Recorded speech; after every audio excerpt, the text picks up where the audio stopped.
Kurikulum Merdeka Belajar. Selamat datang di media belajar IPS kelas 8 yang diasuh oleh Bapak Dr. Andes Sumarno.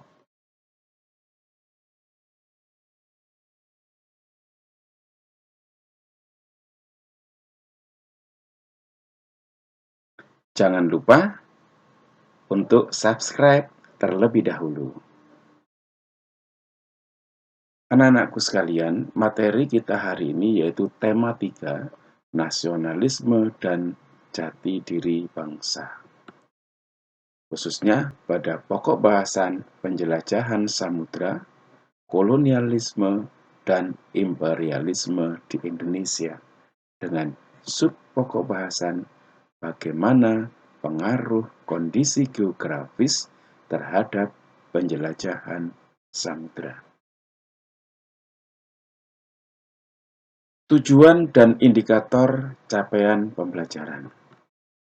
Setelah mengikuti pembelajaran ini, peserta didik diharapkan mampu 1. Mendeskripsikan hubungan kondisi geografis dengan kedatangan kolonialisme dan imperialisme di Indonesia.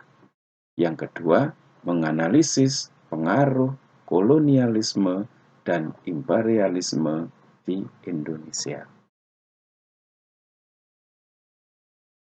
Bagaimana pengaruh letak geografis Indonesia terhadap penjelajahan samudra dan kedatangan bangsa barat di Indonesia? Nah, untuk mengetahui lebih jauh, perhatikan gambar berikut.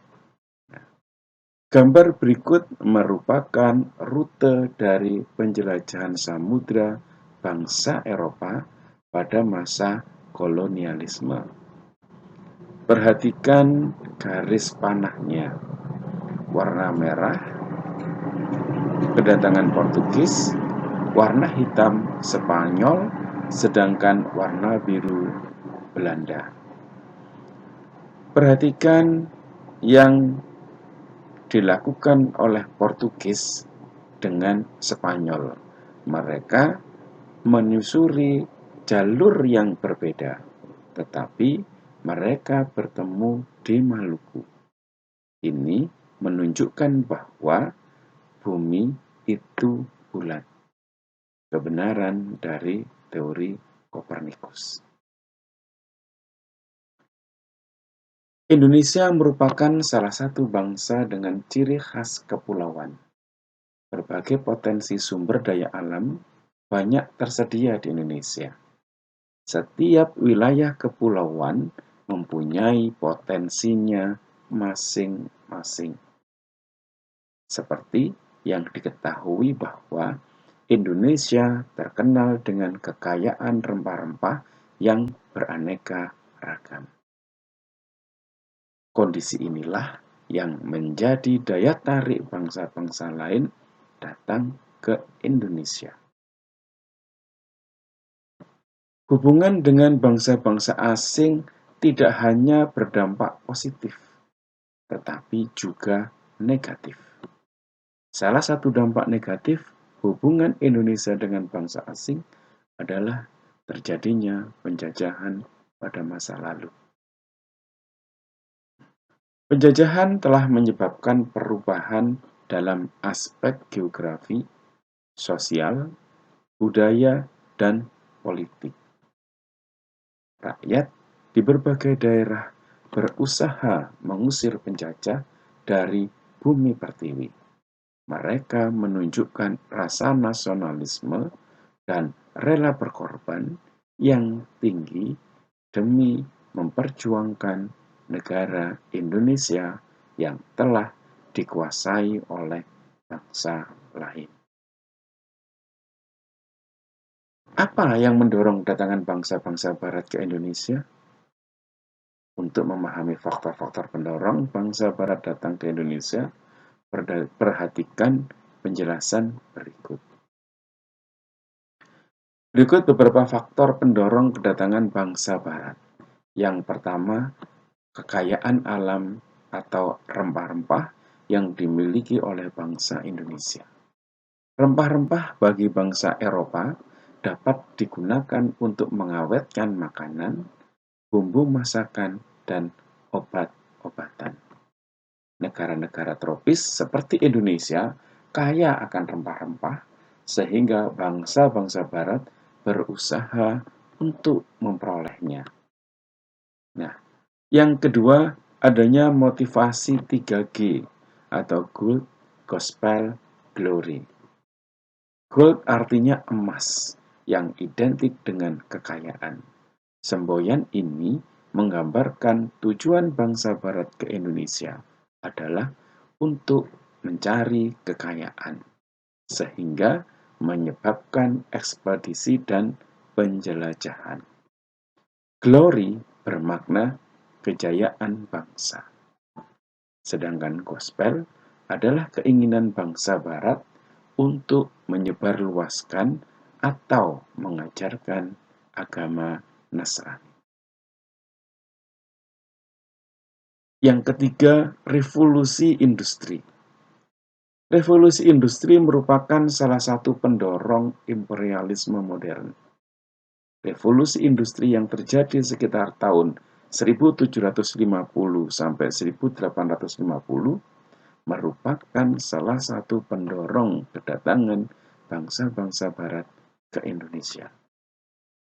Revolusi industri adalah pergantian atau perubahan secara menyeluruh dalam memproduksi barang dari sebelumnya menggunakan tenaga manusia dan hewan menjadi tenaga mesin.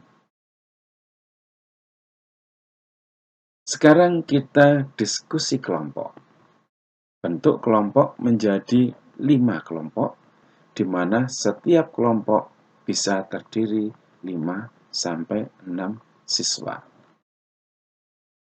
Tunjuk salah satu temanmu untuk menjadi ketua kelompok. Presentasikan hasil diskusi di depan kelas. Beri kesempatan temanmu untuk bertanya atau menyampaikan pendapatnya tentang hasil diskusi kelompokmu. Berikut materi diskusi kalian. Kelompok 1, kalian membahas tentang eksploitasi sumber daya alam sebagai daya tarik Eropa. Dengan pertanyaan, sejauh mana eksploitasi sumber daya alam Indonesia seperti rempah-rempah memperkuat ketertarikan bangsa Eropa untuk menjelajahi dan menguasai wilayah ini. Kelompok 2, dampak sumber daya alam terhadap perdagangan dan kekayaan Eropa. Bagaimana sumber daya alam Indonesia seperti hasil bumi dan rempah-rempah mempengaruhi ekonomi dan kekayaan bangsa Eropa pada masa penjelajahan. Kelompok 3, peran sumber daya alam dalam pembentukan monopoli dan kolonialisme. Bagaimana pengelolaan sumber daya alam di Indonesia berkontribusi pada pembentukan monopoli dan sistem kolonialisme oleh bangsa Eropa. Kelompok 4, perubahan sosial ekonomi masyarakat akibat penguasaan sumber daya alam oleh bangsa Eropa. Sejauh mana penguasaan bangsa Eropa terhadap sumber daya alam di Indonesia membawa perubahan sosial ekonomi di wilayah tersebut, khususnya di Indonesia. Kelompok 5, keterkaitan sumber daya alam dan letak geografis dalam menarik perhatian penjelajah. Bagaimana keterkaitan antara sumber daya alam melimpah dan letak geografis yang strategis di Indonesia menjadi faktor penting dalam menarik perhatian penjelajah samudera.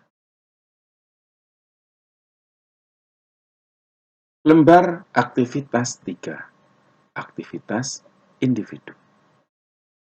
Buatlah sebuah esai sederhana dengan tema kondisi geografis dan pengaruhnya dalam kehidupan masyarakat di sekitar tempat tinggalmu. Contoh, pemanfaatan lahan perkebunan teh untuk daerah wisata. 2. Buatlah karya esai menggunakan kalimatmu sendiri. 3. Esai diketik menggunakan kertas ukuran A4, menggunakan font Times New Roman ukuran 12, dan menggunakan margin atas 3, bawah 3, kanan 2, kiri 2. Dan carilah sumber yang terpercaya untuk mendukung karya tulis kalian. Jangan pernah berharap bahwa jalan hidupmu akan seperti jalan hidup orang lain. Perjalanan hidup yang kamu miliki merupakan sesuatu yang unik seperti dirimu. Berbakti untuk negeri. Sumarno Guritno, blogspot.com. Akhirul kalam. Wassalamualaikum warahmatullahi wabarakatuh. Selamat belajar.